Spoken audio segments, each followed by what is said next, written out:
The headquarters of CBN, the TV channel I work with, stands on Nanjing South Road in Shanghai, the richest city in China.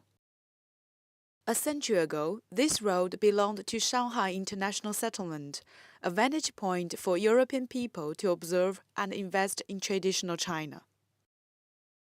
In 2010, I was hired in Paris by CBN as the only correspondent in the continent to observe and report European politics and business right here for a rising China. CBN is a Shanghai-based provincial TV network. Its audience are middle class in the coastal cities who are eager to embrace the European market but lack of trust for information about Europe. We are not national TV. To satisfy our audience needs in a given restrained media resource is my priority. France, as well as Germany, are main engines of European Union. So French politics and business are my reporting focuses.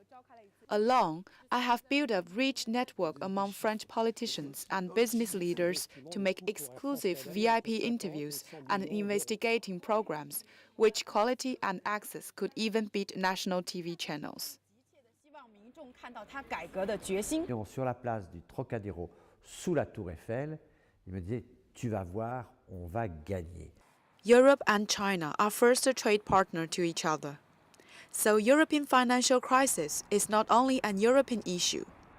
It also affects China.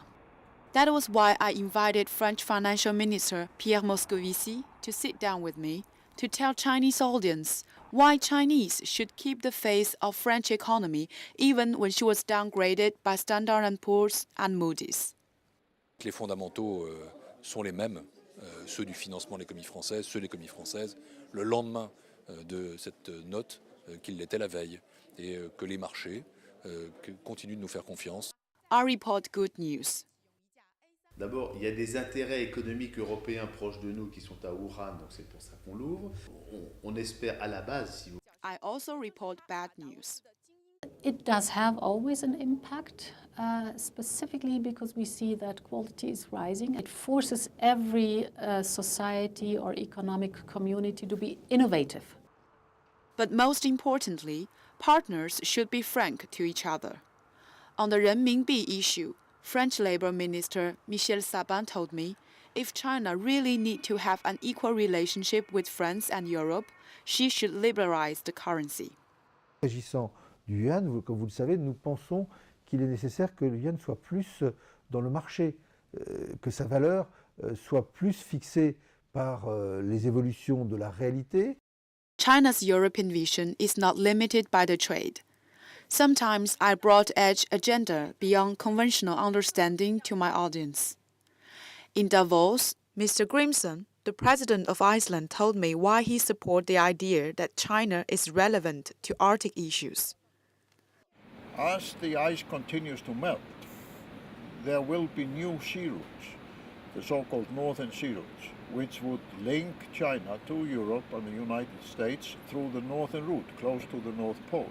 And this will shorten the distance between China and Europe and the US by almost a half. And when China is the leading commercial trading country of the 21st century, it is legitimate that they should take an interest in this sea route. And I think, therefore, China is already engaged in the Arctic. In a social media world, people are tweeting and updating Facebook, but they still need someone right here reporting. This is why I every day stand in front of the camera to cover everything in Europe, which I think it is important, to my Shanghai audience without delay.